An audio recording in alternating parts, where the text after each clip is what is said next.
Bismillahirrahmanirrahim. Assalamualaikum warahmatullahi wabarakatuh. Saudaraku umat Islam, akibat dari di antara ulama atau di antara mazhab mengartikan sunnah itu adalah sunat, maka berakibat umat Islam menjadi berbeda pendapat, seperti air dengan minyak, dan merusak persatuan umat Islam. Untuk lebih jelasnya, marilah kita bahas di bawah ini oleh Dr. Arifin Siregar.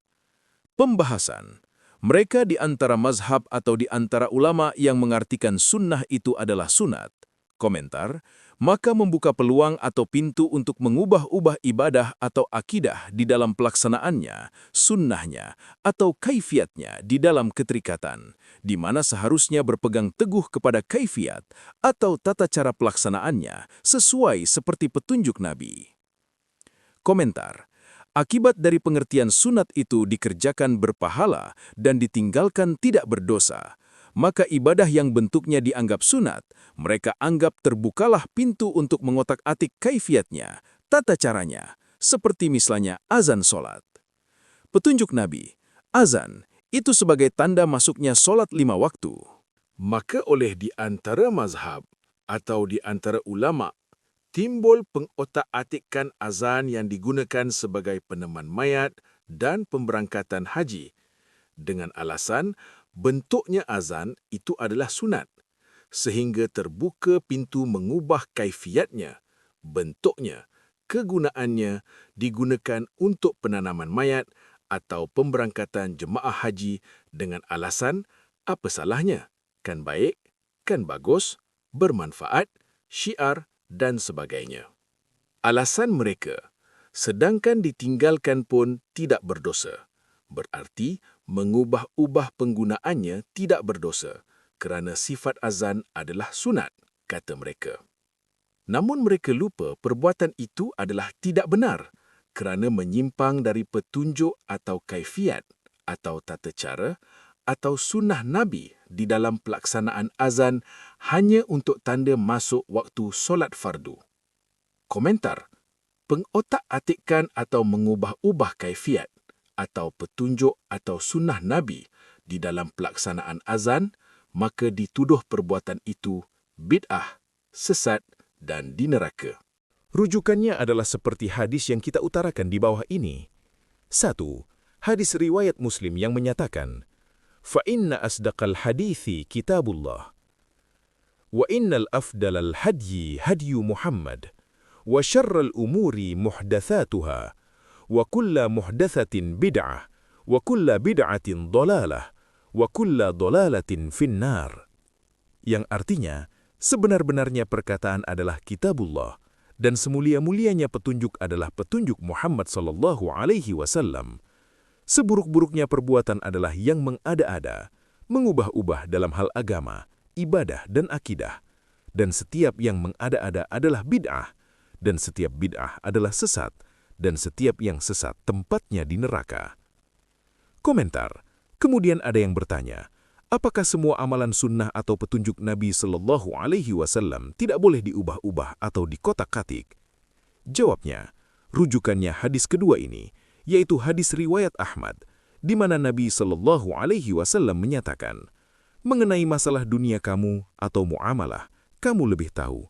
Mengenai urusan agama, ibadah dan akidah, ikut aku. Atau juga di dalam hadis riwayat Muslim, di mana Nabi Shallallahu Alaihi Wasallam menyatakan, mengenai urusan dunia kamu, muamalah, kamu lebih tahu. Misalnya makan beramai-ramai dalam satu talam atau piring masing-masing, atau anak yang sudah menikah masih tetap satu rumah dengan orang tuanya, atau si anak mencari rumah sendiri dan berpisah rumah dari orang tuanya. Dari ketiga rujukan di atas, maka jelas Nabi Shallallahu Alaihi Wasallam menyatakan bahwa semua sunnahnya, petunjuknya atau ajarannya dibaginya 3 kategori, yaitu pertama mengenai masalah akidah dan ibadah.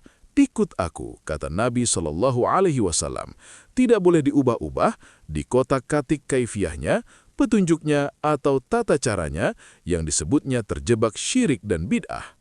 Misalnya meyakini bahwa mayat bisa ditalkinkan atau diajari dari atas kuburannya oleh di antara ulama dan lain sebagainya, atau meyakini pahala bisa dihadiahkan.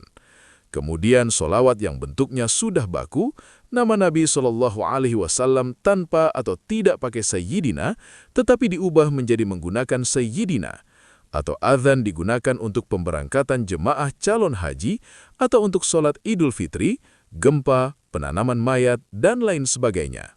Adalah kedua hal, akidah dan ibadah ini tidak boleh dikotak-katik atau diubah-ubah kaifiyahnya, petunjuknya, penggunaannya, dan lain sebagainya, menyimpang dari petunjuk atau sunnah atau kaifiat yang telah diberikan oleh Nabi SAW, bisa terjebak bid'ah, sesat, dan syirik.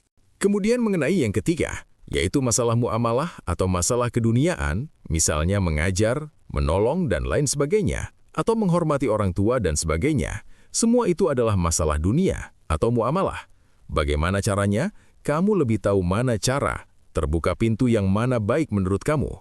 Tidak usah seperti terikat pada sunnah atau cara-cara yang telah ada pada petunjuk Nabi SAW. Misalnya cara makan para sahabat pakai talam beramai-ramai. Nabi SAW pakai onta dari Madinah ke Mekah, dan sebagainya. Itu adalah masalah muamalah. Kata Nabi SAW, terserah kamu lebih tahu mana yang lebih baik, serasi menurut kamu. Seperti disebut hadis yang di atas, yaitu hadis riwayat Muslim yang menyatakan, Antum a'lamu bi umuri dunyakum, yang artinya, mengenai masalah dunia kamu, muamalah, kamu lebih tahu. Komentar. Kalau di antara ulama atau madhab mau berpegang atau mengikuti rujukan Nabi di atas, maka umat Islam tidak akan terpecah seperti air dengan minyak. Seperti misalnya pelaksanaan kematian, seperti misalnya pelaksanaan sholat jenazah, di mana doa sholat jenazah yang sudah lengkap sunnahnya atau petunjuknya yang diberikan oleh Nabi SAW. Tetapi di antara ulama, sesudah salam sholat jenazah, maka mereka tambah lagi doa yang panjang, seolah doa dari Nabi SAW dianggap kurang lengkap atau kurang sempurna. Maka ditambah lagi doa panjang oleh imam sholat, selesai salam sholat jenazah, kemudian baru diangkat ke kuburan. Atau adanya pelaksanaan tahlilan menghadiahkan pahala kepada yang sudah wafat, atau mengadakan peringatan malam ke-40, malam ke-100, atau malam ke-1000 kematian yang diikuti dengan kenduri dan sebagainya, di mana hal itu tidak ada dalam petunjuk ajaran atau sunnah melalui hadis Nabi SAW yang sahih. Mereka lakukan ini karena menganggap perbuatan itu sunat. Kenyataan dan terjadi di antara ulama atau di antara masyarakat umat Islam, mereka tidak menggunakan hadis-hadis di atas sebagai rujukan untuk mengamalkan masalah akidah dan ibadah untuk tidak boleh dikotak-katik, untuk menghindari masalah bid'ah. Di mana tidak pernah mereka membahas apa itu bid'ah, bagaimana agar tidak terjebak bid'ah sesat. Di mana seolah-olah mereka mengkebiri atau melupakan hadis Nabi SAW yang tertera di atas, agar terhindar dari perbuatan terjebak bid'ah sesat.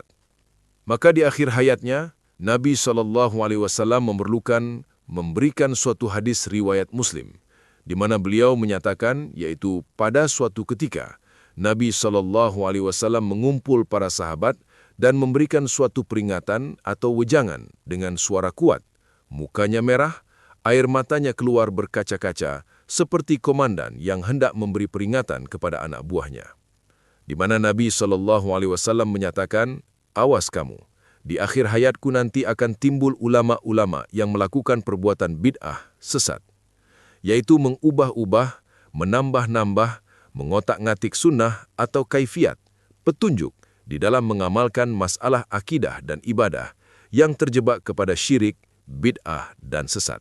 Jika pembahasan ini dirasakan bermanfaat, mohon dukung dakwah ini dengan cara menekan tombol like, menuliskan komentar dengan adab ilmiah, membagikan kepada saudara-saudara muslim lainnya, serta mensubscribe channel ini dan menyalakan lonceng notifikasi agar tidak tertinggal kajian-kajian berikutnya. Karena dukungan Anda sangat berarti agar channel ini terus berkembang dan dakwah sunnah dapat tersebar lebih luas. Sebagai penutup, mari kita renungkan pantun berikut. Pergi berlayar menuju seberang dengan arah berpegang pada cahaya. Sunnah dijaga sepanjang zaman agar umat bersatu dalam ridhonya, menjauh dari bid'ah yang menyesatkan dan menjerumuskan ke dalam api neraka. Wassalamualaikum warahmatullahi wabarakatuh.